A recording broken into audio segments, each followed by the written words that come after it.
prazer de conhecer em uma oportunidade há alguns anos na área de sistemas complexos. Então, ele trabalha na USP, mas é uma pessoa focada em sistemas complexos. Como sempre, alguém que tem uma inteligência acima da nossa média aqui, então tem muito a acrescentar para a gente.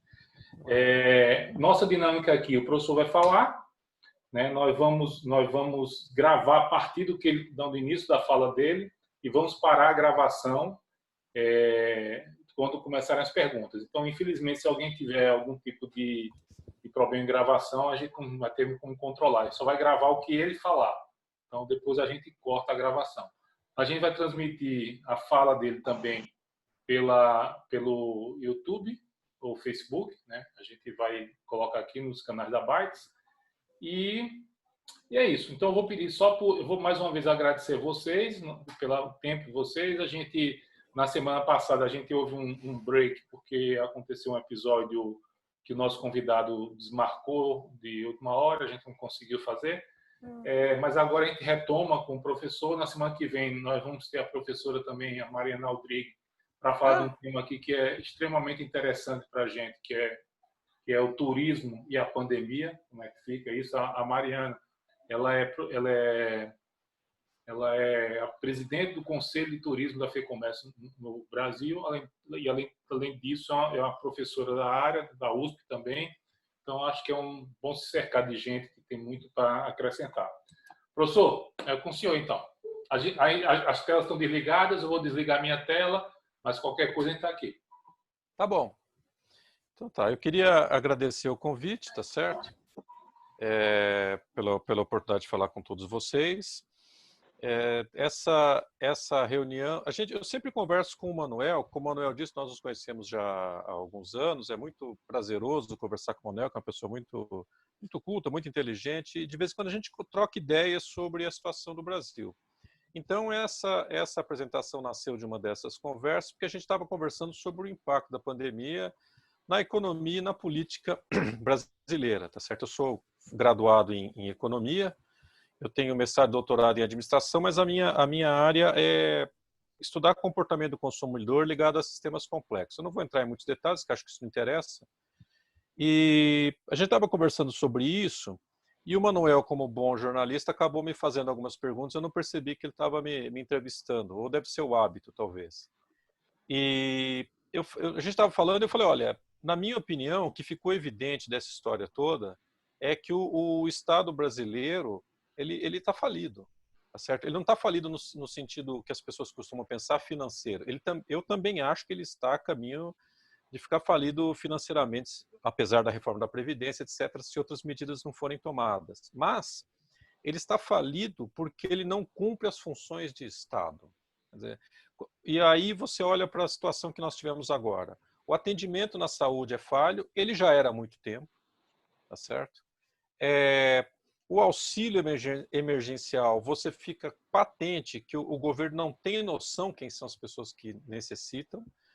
O cadastro foi feito às pressas, as pessoas não tinham ideia de quem ia necessitar disso, de maneira que muita gente ficou de fora. O auxílio às empresas, sobretudo as pequenas empresas, está com um atraso, uma burocracia incrível. Então, a gente precisa de Estado nesses momentos em que você tem uma emergência, as pessoas estão morrendo. Eu não sou alarmista, não estou dizendo que o mundo vai acabar, nada disso, mas essa sim é uma amostra de que a gente não tem Estado. E aí o Manuel me perguntou, mas como é que o senhor acha que a gente chegou aqui? Eu falei, olha, eu acho que a gente não tem uma elite, tá certo? E então, o que eu acho... Não sou alarmista. Oi? Não pode falar. O que eu falei para ele foi, a gente não tem uma elite. Depois a gente conversou um pouco e ele insistiu nesse tema. E eu falei, olha, não se trata de dizer que a gente não tem uma elite no sentido de que tem gente que tem mais dinheiro, ou mais conhecimento, ou mais fama, mas numa elite política. A gente não tem uma elite no sentido de homens de Estado, tá certo? De estadistas, de pessoas que pensam de alguma forma no bem comum.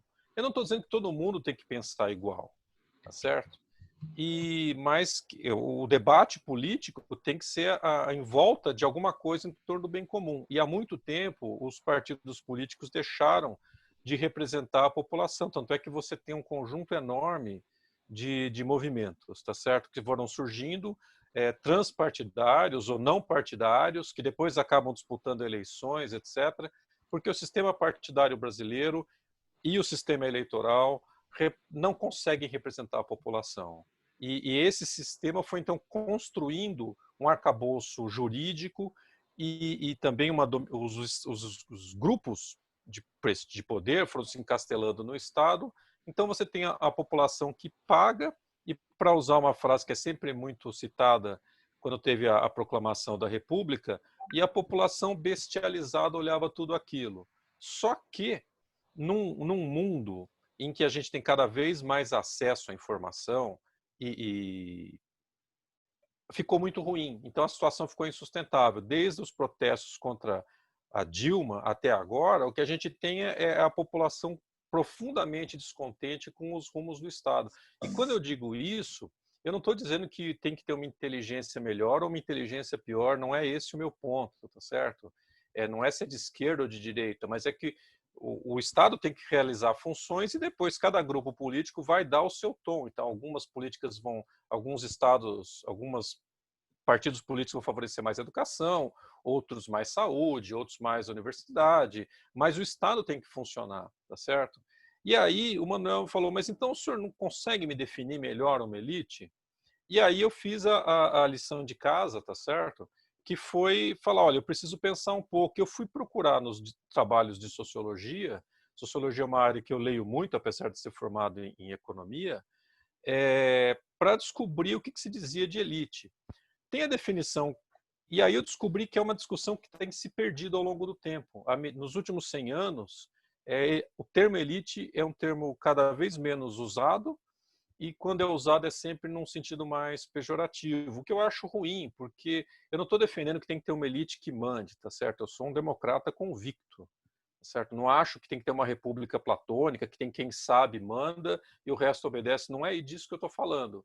Mas você tem que ter uma elite que se sujeita a voto, pelo menos, e leva a causas comuns. E isso foi se deteriorando. É uma frase muito citada do Ulisses Guimarães, que se você está reclamando desse congresso, espere o próximo. Só que, infelizmente,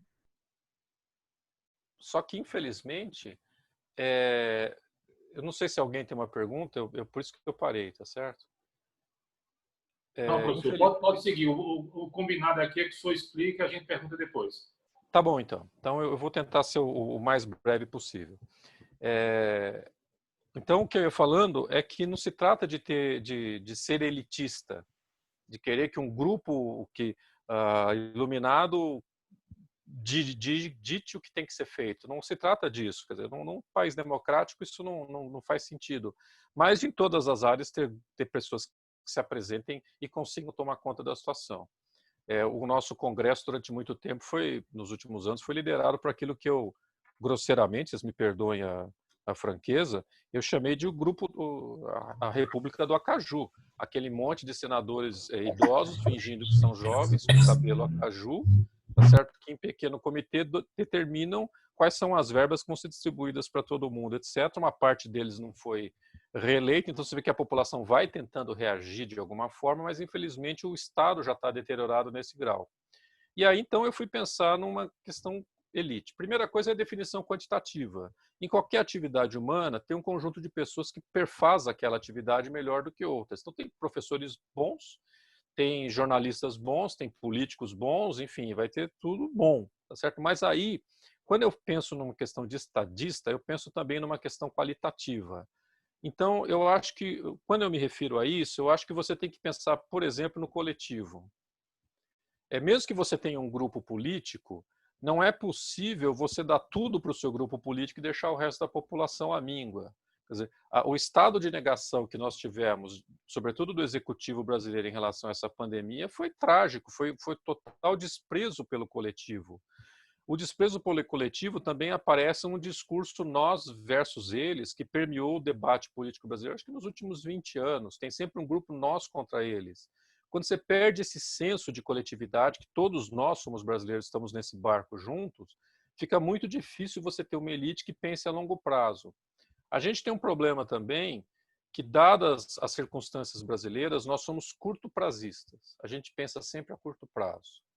Dificilmente a gente tem políticas de longo prazo. Isso se reflete no Estado.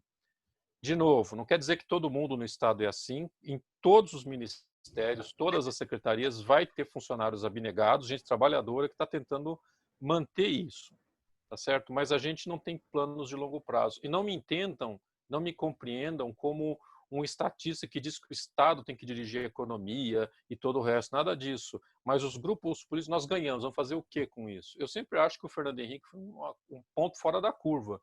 E não estou dizendo que você precisa concordar com a política dele, tá certo? O Brasil, a gente está sempre tentando conseguir alguma coisa do Estado. A gente, que eu digo, os grupos organizados, não o grosso da população. E o nosso curto-prazismo se reflete num grau que o Pedro Malan, o ex-ministro da Fazenda, tem uma frase que eu acho maravilhosa. No Brasil, até o passado é imprevisível. Então você vê que eu sigo um grupo de economistas em redes sociais e alguns deles começaram a descobrir trabalhos que falam que, por exemplo, o Fernando Henrique teve uma participação mínima no Plano Real, o que não é verdade. Você reescreve a história, então agora tem um grupo de pessoas que diz que o comunismo era de direita. O comunismo é totalitário, tão totalitário quanto qualquer outro regime, mas não era de esquerda, tá certo? Ou tentando empurrar o Hitler para ser de esquerda. Então, assim, no Brasil a gente revê até o passado de um jeito muito esquisito.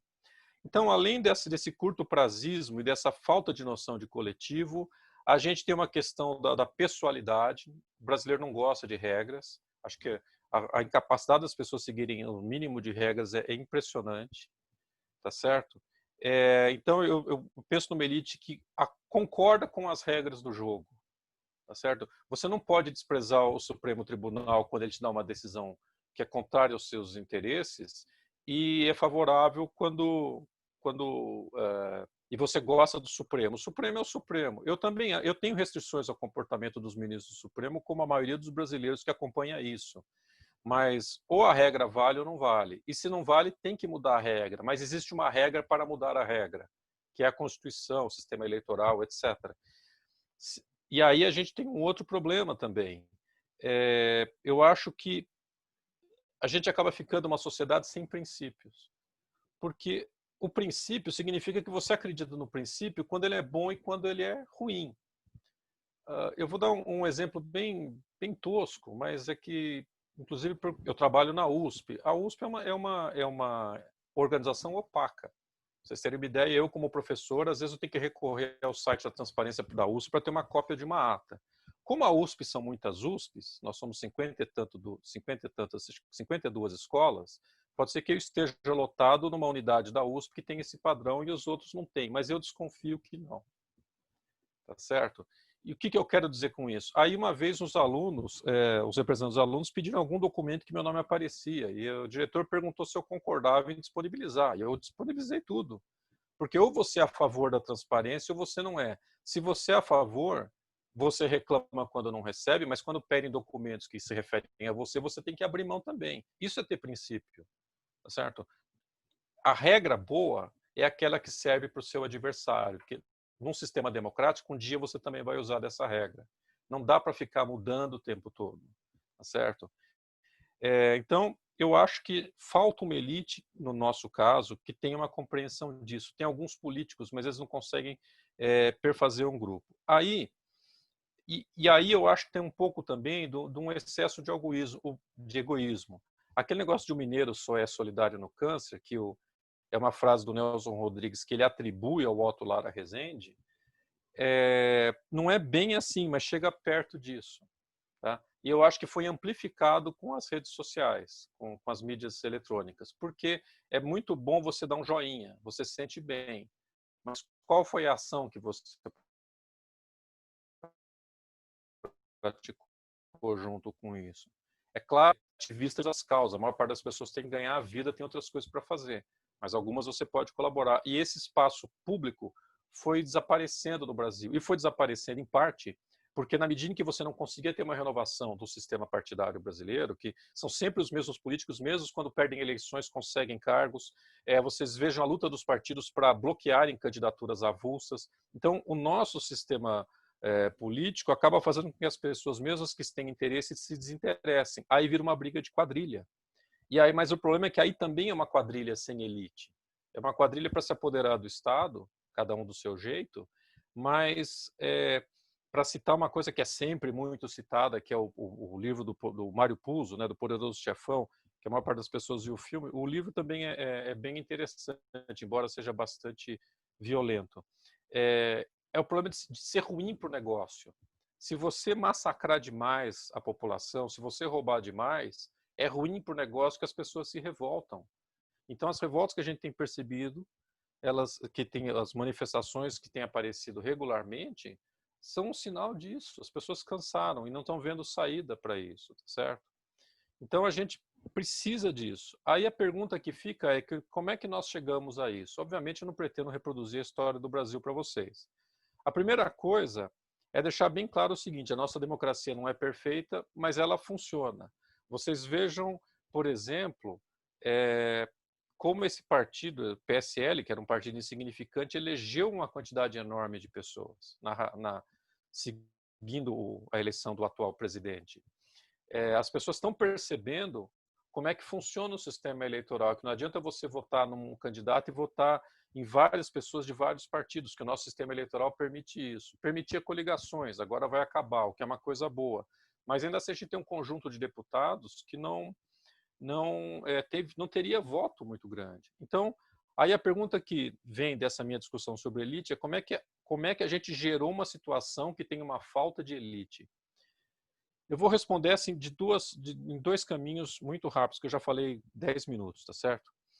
A primeira é a situação no Brasil, e a segunda eu vou usar um livro chamado O Fim do Poder, que foi publicado há alguns anos, de um cientista político venezuelano, em que ele fala das mudanças na política mundial, tá certo? Não nas mudanças da geopolítica, mas assim como algumas alterações tecnológicas, redes sociais, por exemplo, acabaram alterando um pouco o jogo político dentro de cada país.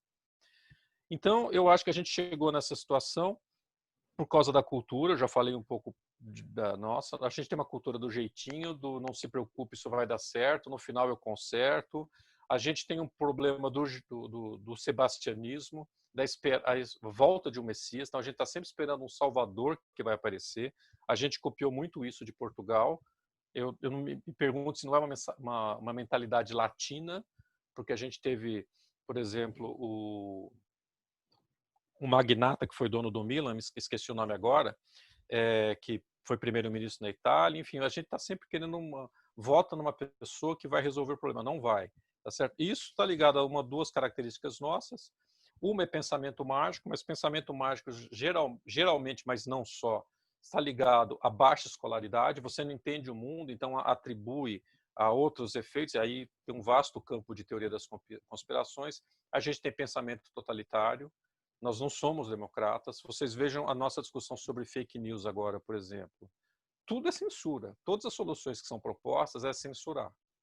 Derrubar a estátua também é censurar, além de ser vandalismo, tá certo? Como tem feito em alguns países agora, a gente copia. Espero que não copie isso. Não estou dizendo que todas as pessoas devem ter estátua ou que você não possa dizer que aquela pessoa não é um herói e deve ser retirado. Mas existem mecanismos para fazer isso, tá certo? Então, essa é uma mentalidade totalitária. As hordas que às vezes atacam alguma pessoa na rede social, isso é totalitarismo. Democracia pressupõe você deixar as pessoas falarem. Você tem duas opções quando a pessoa fala: debater ou ignorar. Uma das formas mais cruéis é ignorar. Deixa a pessoa falando sozinha, mas deixa falar. E tem os mecanismos judiciais. De novo, a gente tem um problema. Você pode processar a pessoa pelo que ela fala. Ela não pode xingar as pessoas, não pode dizer que alguém cometeu um crime quando essa pessoa não cometeu, etc. Mas o nosso sistema judiciário não funciona bem. Ele é lento. Então, um dos problemas da gente não seguir regra também é que quem segue regra, às vezes, perde a competição, por exemplo, econômica, para quem não segue. Às vezes, o próprio Estado não segue regras. A guerra fiscal, por exemplo. Guerra fiscal quando foi feita a Constituição de 88, tem um acordo que não pode ter alterações de alíquotas ou dar subsídio sem que todos os secretários da Fazenda concordem. No entanto, vários estados fizeram isso, o Supremo demorou, sei lá, 20 anos para resolver essa questão. Aí, o que acontece? Você vai quebrar as empresas se elas tiverem que pagar 20 anos de impostos não pagos, porque era inconstitucional tudo isso. Então, aí você modula. Então, olha só, quem seguiu a regra se deu mal. Tá certo? Então, isso também gera uma mentalidade totalitária, gera a vontade de fazer justiça com as próprias mãos. Então, isso também leva ao totalitarismo, tá certo? A gente fala muito de brasileiro, o homem cordial, mas a ideia do homem cordial é que age com o coração, não age com a razão. Então, não é cordial no sentido de ser liano, de ser de boas maneiras, nada disso, de ter bom coração. É no sentido da pessoa que é mercurial, ou seja, às vezes está muito brava, às vezes está muito feliz, etc. Isso se reflete, então, como a gente não tem percepção de que o espaço público é de todos nós, então a quantidade de lixo que a gente vê jogado na rua é incrível. Só para dar um exemplo bem banal, tá certo? Que eu vou usar uma palavra que é muito gasta, porque toda palavra que vira modismo, ela perde muito do sentido original, mas falta cidadania. E a gente tem uma característica também, é comum em várias organizações, mas tanto privada quanto estatal, que é a terceirização da responsabilidade. Nunca é você, nunca é a pessoa, nunca é seu trabalho. É sempre dos políticos, da prefeitura, dos vizinhos, do chefe. É uma coisa muito comum na área de administração, sobretudo pública, é falar que falta gente ou falta dinheiro. Ora, administrar e gerenciar a escassez. Quem trabalha no setor público tem que estar acostumado. É por isso que você quer, se você é gerente, você tem que decidir administrar conflito. Quem vai receber verba, quem vai receber mais funcionário. A gente, por exemplo, não consegue cumprir um orçamento. Você veja a luta agora por causa do teto orçamentário, o que não é mentira que está tirando dinheiro da educação, da saúde, só está fazendo com que você não possa ter um orçamento e você pôr muitos gastos nesse orçamento e depois não ter dinheiro para cumprir. É uma frase atribuída tanto ao Santiago Dantas quanto ao Otávio Bulhões, já havia atribuído aos dois, ministros da Fazenda do século passado, do começo dos anos 60 e do final dos anos 50. Verba tem, o que não tem é dinheiro, a gente tem orçamentos de fantasia, tá certo? Além disso, a gente tem um plano de educação básica, não falo nem de universidade, estou falando de educação, então a gente tem esse problema. Bom, a gente tem uma questão de excessiva intervenção do Estado na economia. E aqui, gente, deixa eu dizer uma coisa, eu não sou desses neoliberais que acham que o mercado tem que resolver tudo. Eu acho que o Estado tem que intervir na economia. Mas a excessiva intervenção do Estado, com uma quantidade enorme de entes, tanto em 5 mil e tantos municípios, 27 estados, etc., você acaba gerando muitas portarias, regulações e normas, etc. O que acontece? Você gera um incentivo para que as pessoas, os grupos de interesse, participem do Estado para mudar a regra. Então, o empresário que quer simplesmente competir em termos estritamente, fazer um bom produto e vender o mais barato possível, e usar as ferramentas de marketing disponíveis para isso, ele acaba sendo derrotado porque a regulamentação vai mudando. Um exemplo grosseiro disso, aquela importação de carros chineses, e aí eles começaram a fazer fábricas aqui. Houve uma medida provisória que praticamente inviabilizou isso. Por quê? Alguns vão dizer que é dumping, mas a verdade é que a indústria nacional, que eu sempre brinco que tem os defensores da nascente centenária indústria nacional. Quer dizer, depois de 50, 60, 100 anos protegendo a indústria, olha o número de patentes que nós temos, tá certo? Comparado com as indústrias do resto do mundo. Então é mais fácil você fazer lobby do que você competir economicamente.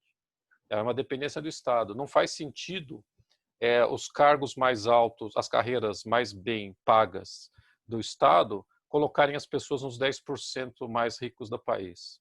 Não faz sentido isso. Tudo bem que a nossa concentração de renda é enorme. Provavelmente eu, com meu salário de professor doutor da USP, estou entre os 15% mais ricos da população, em termos de renda. Tá certo? Mas a gente não pode ser seu objetivo fazer um concurso para ganhar uma boa vida, concurso público. Isso não faz sentido. Não tem população e economia que sustentem um Estado dessa forma. Eu sei que, em termos totais, a economia é pequena, se você cortar os salários. Porém, tem a questão da mensagem. A mensagem é: nós somos um país que a administração também zela pelo dinheiro público. E aí você consegue pedir mais sacrifícios para a população. Não faz sentido isso. Então você não pode ter um Estado que é provedor de riqueza. Eu gosto muito de um escritor chamado Rui Castro, que ele escreve muito sobre música, cultura, ele tem livros muito bons. Ele tem um livro, eu acabei não anotando o nome dele, eu tenho aqui, A Noite do Meu Bem, que é contando um pouco da história da música brasileira, sobretudo no Rio de Janeiro, dos anos 50, antes da Bossa Nova. E todos os caras que ele cita como ricos, bons vivants, etc., que ele cita, todos eles têm negócio com o Estado. Tem empréstimos não pagos no Banco do Brasil, tem o governo comprando a empresa quando está com alguma dificuldade. Essa é uma mentalidade que faz com que a gente fique preso ao Estado. É por isso que a gente acaba chegando nisso. O que são os conselhos federais de profissão? São uma forma de você proteger. Então, em vez da pessoa ser boa no que ela faz, ela tem um papel, que é um diploma. Então, ela não está tão preocupada em aprender a profissão e mais em ter a proteção do Estado de que ninguém possa competir com ela, mesmo não tendo diploma. Olha só, o que faz com que a educação seja uma corrida para o papel, não seja uma corrida para aprender coisas. E não estou nem falando de se vai ser uma educação cidadã ou uma educação para o mercado. Estou falando simplesmente da pessoa aprender coisas, tá certo? Você regula, cria um conselho. Estava vendo agora que acho que os historiadores querem um conselho para história, tá certo? Você tem os sindicatos que, na verdade, têm contribuições obrigatórias. Ora, se um sindicato não consegue ter contribuição, ele não merece existir. As federações de indústria também é a mesma coisa. Quer dizer, é sempre pedir mais câmbio, menos imposto, proteção. Então, a gente acaba delegando tudo ao Estado. E, naturalmente, todos os grupos passam a competir pelo Estado, tá certo? E aí, isso se reflete na nossa representação política também. Claro que eu tenho viés de economista, tá certo? Então, eu olho para o dinheiro. A gente tem um sistema que é imperfeito. Por exemplo, você tem limitação. Você tem um número mínimo e um número máximo de deputados. Ora, a Câmara dos Deputados existe para representar a população. Portanto, ela tem que refletir a densidade populacional de a quantidade de pessoas que tem em cada estado. Quando você fixa um mínimo e um máximo, lembrando que o mínimo foi aumentado de 4 para 8 na Constituição de 88, enquanto o máximo foi aumentado de 60 para 70.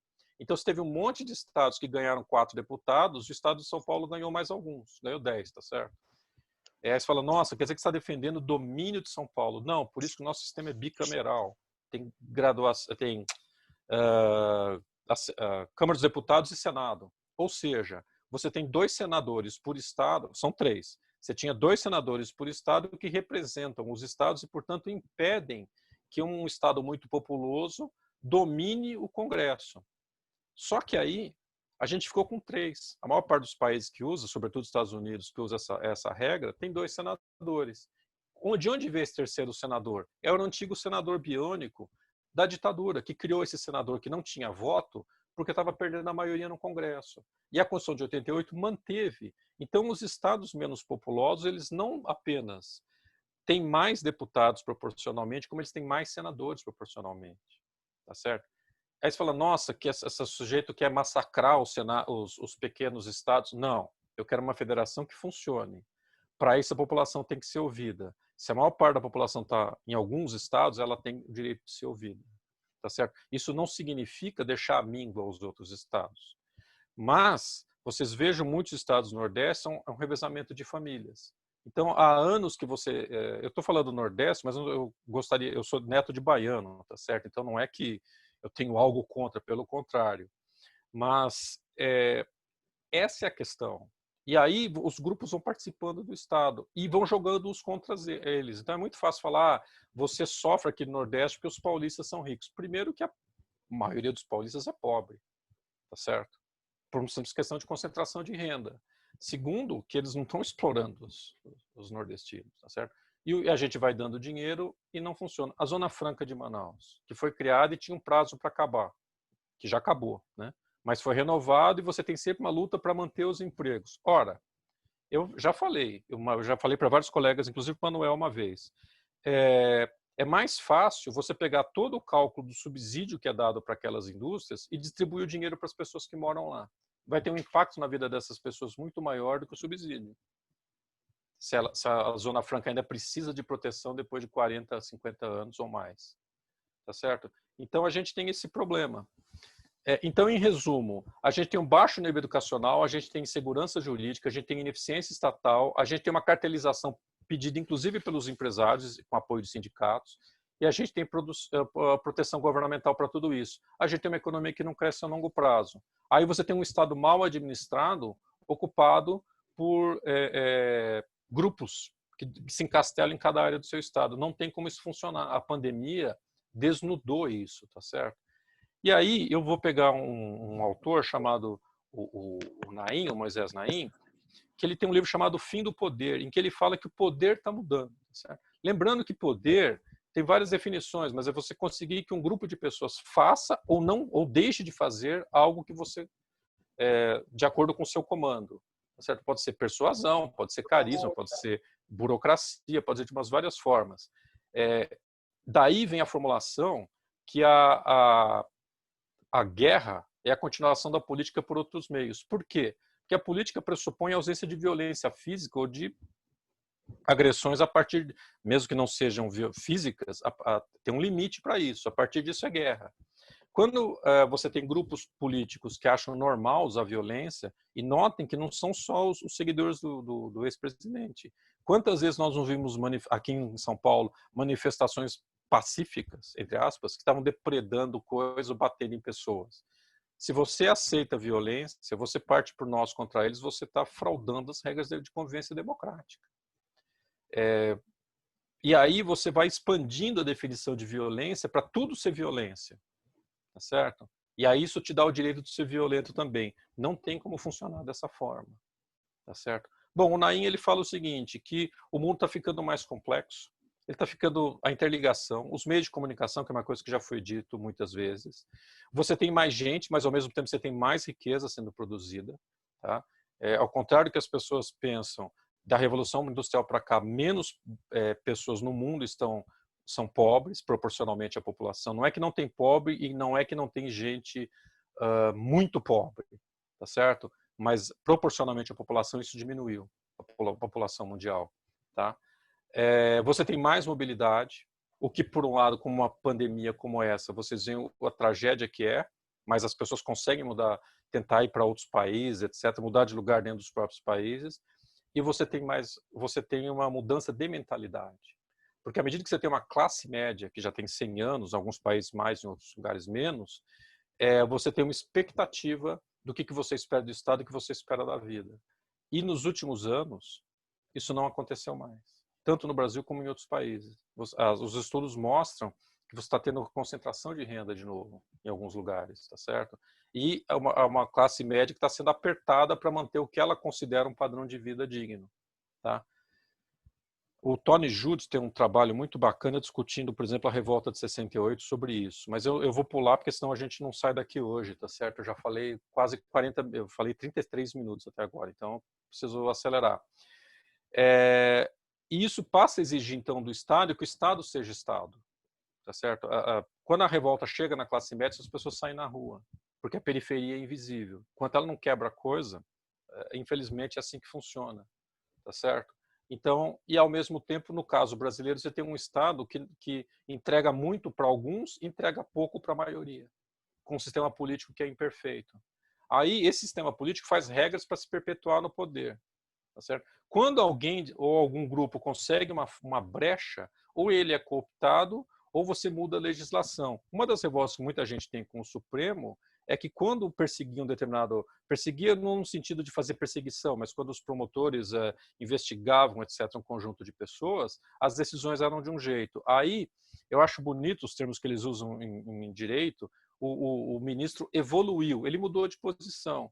A situação é a mesma, a regra é a mesma, mas agora ele tem um outro entendimento da Constituição. Curiosamente, é sempre para o grupo que lhe beneficia, de alguma forma, tá certo? Pelas suas preferências políticas. Não pode funcionar desse jeito. Você não consegue pedir que as pessoas cumpram regras quando as regras mudam de acordo com o poderoso de plantão, tá certo? Então, quais são as possíveis soluções? Que aí foi a última pergunta que o Manuel me fez na nossa conversa. A gente sempre ouve falar de reforma política. Eu morro de medo de reforma política porque a chance de piorar é sempre muito grande, tá certo? Porque se essas pessoas, a maioria eleita dessa forma, está ganhando, por que elas vão querer mudar? Então, eu sou partidário de voto distrital e que os estados não tenham máximo de deputados nem mínimo, e que sejam 2 senadores. Eu acho que isso refletiria muito melhor a população e daria chance, inclusive voto distrital, de lideranças comunitárias participarem. Existe problema? Existe. Os Estados Unidos é uma mina de problemas em voto distrital para quem gosta de estudar essa coisa. Mas a pergunta que eu faço é, o nosso sistema é bom? Ele produziu o que se esperava? E eu acho que a resposta é não. A gente também teve um problema com as tecnologias de difusão, que o jornalismo caiu em descrença. Caiu em descrença, na minha opinião, em grande parte, que provavelmente a maior parte dos jornalistas vem da mesma classe social e acaba então tendo a mesma visão de mundo, que agora modernamente vai se chamar de bolha, tá certo? E como depois, quando o pessoal começou a ficar revoltado com isso e olhar Facebook, Twitter e outras contas de jornalistas, descobrindo que eles tinham preferências partidárias abertas. É difícil ser neutro. Assim como na academia se espera que um cientista seja neutro, sobretudo no ciência social, mas eu acho que, já que você não consegue a neutralidade, é melhor então você ser mais honesto sobre as coisas que você acredita. Tanto é que eu já falei aqui para vocês, eu acho que o Estado tem que ter um papel na economia, eu sou amplamente a favor da democracia, enfim. A gente vai falando do que você é a favor, mesmo quando essa regra te prejudica. Porque o teste para você saber se você tem princípio ou não é se você continua defendendo o princípio quando esse princípio pode te prejudicar. Tá certo? Se você só defende quando você está ganhando, isso não é princípio, é interesse. É um direito seu, cada pessoa é livre para pensar da mesma forma. Só não pode dizer que é uma defesa moral, porque não tem. Tá certo? Então, a reforma política fica prejudicada. Reforma do judiciário. A melhor reforma do judiciário possível é aumentar a velocidade das decisões. Não pode ter processos de 20 anos. Não pode ter processo de 5 anos. A decisão tem que ser rápida.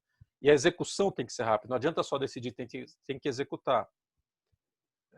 Nós estamos vivendo agora a discussão. Quando, para usar a expressão do Hélio Gasper, colunista da Folha, quando as prisões chegam no andar de cima, você começa a mudar a regra para que só pode prender depois que o último recurso for julgado. Tá certo? Fica difícil você cumprir. Isso dá margem a quem tem dinheiro para pagar bom advogado, inclusive nas disputas comerciais, e aí a gente volta para a economia, tá certo?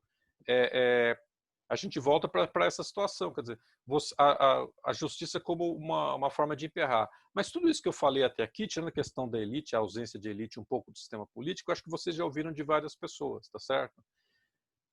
Então, o que eu posso, acho que, trazer de novo? Eu acho que a gente precisa de uma reforma do Estado. Aí você fala, mas isso eu também já ouvi, mas eu vou falar de uma forma diferente. Eu acho o seguinte, a gente tem que reformar o Estado no sentido de estatizar o Estado e privatizar a iniciativa privada. Ou seja, o Estado tem que ter funções do Estado e ser bom nisso. E a iniciativa privada tem que parar de ficar pedindo a ajuda do Estado. Falência faz parte da vida. Eu não sou daqueles economistas que têm emprego garantido, acho o desemprego dos outros maravilhoso para corrigir os problemas econômicos. Por isso que eu falei, eu acho que o Estado tem que garantir, tem que ter seguro-desemprego, tem que ter algum auxílio. Ficou provado para mim essa altura que tem que ter alguma renda mínima, tá certo? Mas você também tem que ter um caldo, uma cultura que permita que os empresários bons consigam ir para frente. Não pode ser uma situação em que é melhor brigar na justiça ou fazer lobby com deputado, porque você está desperdiçando o que a pessoa tem de bom para gastar dinheiro com outra coisa. Então, nesse sentido, tirar o Estado da economia, tá certo? Mas não necessariamente desregular totalmente a economia. Não é fácil. A gente precisa resolver as questões do salário no setor público. Por quê? Porque você tem uma seleção adversa, que os economistas chamam quando você tem mecanismos de seleção que você não seleciona o melhor para a função. Quando as pessoas entram para o serviço público para ter um salário bom e uma aposentadoria garantida, vocês percebem que ela não é servidora vocacionada? Tá certo? Porque toda a família quer que tenha alguém que trabalhe no setor público para ter um mínimo de segurança. Esse sistema é fadado ao fracasso, porque você está estrangulando a iniciativa privada. Estou falando isso, Marx, tá certo? Eu sou graduado pela Unicamp, eu não gosto de pôr rótulos, mas eu sou um leitor assíduo do Marx, apesar de tudo. Então, eu acho divertido porque eu tenho uma frase do Bolívar Lamounier que eu acho maravilhosa, se ao menos a esquerda lesse Marx. Né? Eu também acho. O Marx tem um trabalho muito interessante, já vou voltar para o meu ponto, defendendo o livre comércio. E ele diz o seguinte, o trabalhador tem o direito de ser explorado por um capitalista competente. Aí, botei. Que é o que fala, certo? Oi, eu já estou acabando, eu já estou no final, Professor, certo? professor, Manuel, Então, eu acho que a gente tem essas questões. Já tô terminando. não, é só para dizer, a sua frase que foi cortada Marx dizia que o trabalhador tem o direito de ser explorado por um capitalista incompetente. É essa frase, né? Isso, exatamente. Por isso que ele defende o livre comércio. Ele fala, aí eu vou usar o linguajar do próprio, tá certo? Vocês me perdoem, vai ficar com cheiro de mofo a conversa. Se a burguesia nacional não consegue competir, ela tem que ser destruída, tá certo? Pela burguesia internacional. Você não consegue. Então, o que você faz? Você fecha e protege. Claro que a gente teve uma indústria com proteção, mas o problema é que a gente tem que aprender com a história. Eu acho que o método importante é esse. A gente olha para trás e toda vez que você faz proteção, essa proteção gera um ganho monetário que gera a possibilidade de gastar dinheiro com lobby para não tirar mais essa proteção quando ela não é necessária.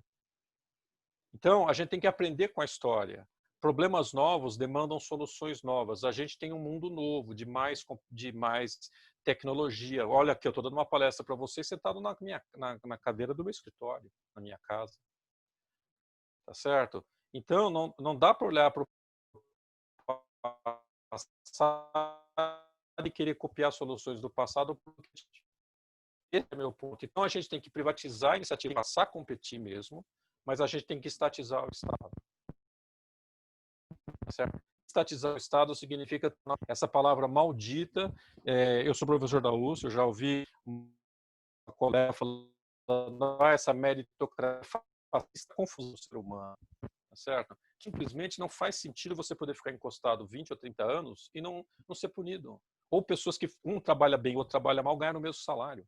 Eu acho que a solução radical, e quando eu falo de reforma do Estado, é transparência. Você tem que ter o direito de pedir os documentos sobre mim na USP e ter acesso. O fiscal entra na sua empresa, você tem o direito de entrar no site do órgão de fiscalização e ver a ficha desse cara. Quantas vezes já foi punido, se ele já ganhou prêmio por ser um bom fiscal, alguma coisa que te indique de com quem você está lidando. E é isso que a burocracia tende a impedir. Você veja um governo com pendor autoritário, com todo respeito a quem apoia esse governo, quer dizer, você quer mudar, não quer mais divulgar a quantidade de mortos, você não queria divulgar as pessoas que morreram em confronto com a polícia, a opacidade. O judiciário é muito opaco. Quer dizer, o glorioso presidente do Supremo, que também é presidente do Conselho Nacional de Justiça, pelo menos foi noticiado, que ele queria que os nomes das pessoas que foram reprovadas em concursos para promotor, para juiz, né? Porque o Conselho Nacional de Justiça se refere aos juízes. Depois de X anos sumisse e não pudesse mais ser divulgado. Por quê?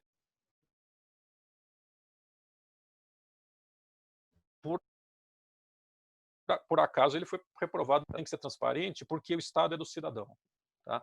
Eu acho que a maior reforma é você ter a chance de ter um Estado transparente. Então, você tem que saber quais escolas são boas, quais são ruins, mas aí você tem que dar poder para os gestores consertarem os problemas. Porque não adianta só falar para um diretor de escola, a sua escola ficou em último lugar nos índices, mas eu não dou nenhum mecanismo para ele poder corrigir isso, não faz sentido. Mas a população tem que saber. Você tem que informatizar o Estado. A gente estava conversando aqui antes de nós entrarmos aqui na palestra, né? E eu estava falando como a vida acadêmica, as universidades estão ficando para trás. Quer dizer, agora que nós estamos correndo atrás de ter ensino à distância, pelo simples fato que eu não consigo mais dar aula na minha sala de aula, tá certo? Mas isso já podia ter sido pensado antes. Não precisava ter chegado neste ponto. Então, o Estado tem que se modernizar. Tem um programa, várias prefeituras, Estado, a própria União, tem feito um esforço sobremaneira para digitalizar o máximo que pode ser digitalizado, mas ainda falta muito, tá certo? Então você precisa, e eu acho que uma das formas de fazer isso é transparência, é mostrar, você ter acesso sempre aos dados para ver qual órgão é menos transparente, qual é mais transparente.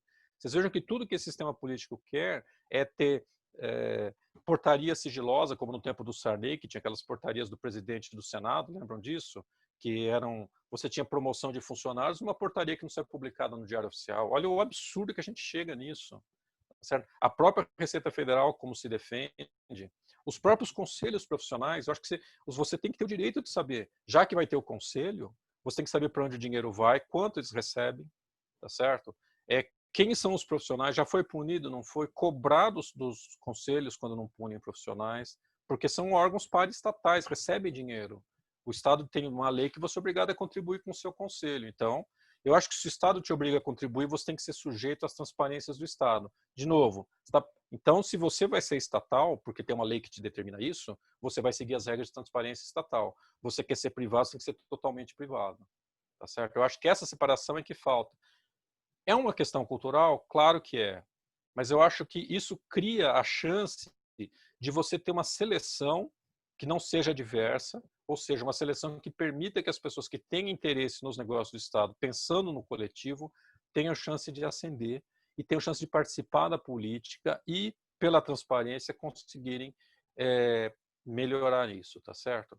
Então, quando eu falo de uma reforma do Estado, eu penso nesse sentido, tornar o Estado mais eficiente. Eu tinha mais para falar, mas eu já estourei meu tempo. Então, muito obrigado pela paciência de vocês, tá certo? E pelo convite do Manuel. Muito obrigado. É isso que eu tinha para falar para vocês. Professor, nós que agradecemos e realmente é uma história muito boa. A gente vai ter algumas perguntas aqui, mas obviamente eu queria fazer uma primeira pergunta que eu lembro de uma história que um dia eu encontrei uma pessoa um dono de um campo de golfe, né? Acho que aqui em São Paulo, que ele trouxe da Inglaterra um maior especialista em gramados existente na época. E o especialista fez o gramado dele. E no final, o dono perguntou ao especialista por que esse meu gramado não ficou igual ao que tem na Inglaterra. E aí o especialista disse o seguinte: lá tem 600 anos de gramados, aqui você só tem um ano só. A minha pergunta é em relação à questão do nosso tema aqui sobre a falta de uma elite. Ela tem dois desdobramentos. A primeira, nos falta história para a gente, nos falta passado suficiente para se construir uma elite. Essa seria a primeira abordagem. E a segunda questão, em função de todos esses grupos que nós vemos ao redor do Estado, na verdade, nós temos elites fragmentadas. Nós não temos uma elite que no conceito básico de pensar o país, de organizar, de fazer concessões nisso. Isso. Mas a minha pergunta é, a gente, em algum momento nós teremos, porque vamos acumular história suficiente para ter? Eu acho que sim. Olha, eu vou começar com uma piada. Eu sempre ofendo quando eu conto uma piada, já vou me desculpar antecipadamente, tá certo? Teve uma época, quando eu estava na faculdade, que as pessoas começaram a acreditar em terapias de vidas passadas, que descobriam que você sofria agora porque uma vida passada tinha passado por isso. Me perguntaram uma vez se eu acreditava nisso. E eu respondi que sim, que eu até sabia por que eu estava sendo economista atualmente, o que eu tinha feito na vida passada. E me perguntaram quem você era. Eu falei, era um australopitecozinho correndo pelado na savana africana e devo ter feito mal para algum bichinho. E a pessoa ficou muito brava e falou, você não acredita nisso? Eu falei, não, é porque todo mundo foi importante numa vida passada. Meu ponto você tem razão, a gente precisa de muito tempo para evoluir. Tá certo? Mas a gente tem uma vantagem, que é não repetir os erros do passado. A gente tem uma vantagem e uma desvantagem. Por quê? Porque quanto mais os meios de comunicação se espalham, a gente tem acesso à informação, você pode ver como é outro lugar. Então as pessoas aprendem que existem hospitais bons, existem polícias que são boas. Veja, eu não quero fazer defesa da polícia aqui, mas todo grupo social tem gente ruim. Uma das premissas de preconceito sobre racial, mas não só, religioso também, é partir da premissa que você tem um grupo escolhido. Eu acho muito bom, por exemplo, agora, que as pessoas mais novas não lembram da ditadura ou são traídas por um conto de fadas de que os militares são muito bons para governar um país sem democracia, tá certo? E as pesquisas mostram que com essa enxame de militares num governo inapto, está fazendo as pessoas repensarem isso. Quer dizer, você tem um general que é um grande especialista em logística que acha que o Nordeste fica no hemisfério norte, né? Quer dizer, como é que a pessoa pode falar que entende de logística? Então, objetivamente falando, de um lado a gente não tem a história desses países e as brigas e as revoluções, etc. Eu queria fazer uma defesa da democracia. A democracia dá mais trabalho. não tem como, não tem um Dom Sebastião que vai nos salvar. Meu pai morreu sem ter... Meu pai dizia, o Brasil ficou melhor, mas eu não vou ver um Brasil desenvolvido. Meu pai morreu há mais de 10 anos, tá certo? Mas ele fala, mas pelo menos é melhor do que era na Guerra Fria. Falou, que coisa boa. Então, a gente não tinha escola para todo mundo, hoje a gente tem. A escola é de má qualidade? Mas agora as pessoas estão na escola. Então, é com o tempo. O que eu estou dizendo é onde eu acho que a gente tem que apertar mais. Agora, a vantagem, se por um lado a gente tem, então, que demorar, a vantagem que a gente tem é que agora, sobretudo para as gerações mais jovens, as pessoas conseguem saber que existem coisas que funcionam em outro lugar. Então, a gente também tem um problema, como o nosso sistema político, você tem uma cúpulas partidárias, que na sua palavra, elites segmentadas, que envelhecem, porque partido virou um negócio, tá certo? Elas não têm, elas estão desconectadas desse mundo novo. Quer dizer, o Jair Bolsonaro é uma surpresa para todo mundo. Não foi a tia do WhatsApp que elegeu, foi a revolta da população canalizada por uma forma de comunicação que a maior parte dos políticos não tinha pensado. Veja o Alckmin. Não tenho nada contra nem a favor, não é esse o ponto. Toda a campanha, as conexões políticas do Alckmin foi para ter o maior tempo de TV na última eleição. E quantos votos ele teve? Então, é isso que é a tese do Naim. Quer dizer, que a forma de se comunicar está mudando também. Então, objetivamente, sim, é um problema, vai demorar muito tempo, mas olha só, a gente tem a vantagem de, quanto mais liberdade, transparência, mais as pessoas sabem que tem um lugar que funciona. Melhor remédio para violência policial é celular que filma. Melhor remédio para descaso de educação, aquela menina lá em Santa Catarina que filmou a própria escola e ficou odiada pelos professores, lembra disso? À medida em que as pessoas são... Aí você fala, tem que tomar o cuidado com o macartismo, quer dizer, se a gente entra se a gente entra na internet, você vê que às vezes uma pessoa comete um deslize, faz uma piada, uma palavra mal colocada no Facebook e a vida dele fica... Pessoas passam uma horda a persegui-lo. São as dores do parto. Mas eu ainda não tive o desprazer de passar por algo semelhante, tá certo? Então não é que eu acho bom porque é para os outros, mas é melhor isso do que a gente não ter chance de se expor e dizer o que pensa. Então eu acho que a nossa velocidade vai ser mais rápida para chegar lá. Perfeito. Tem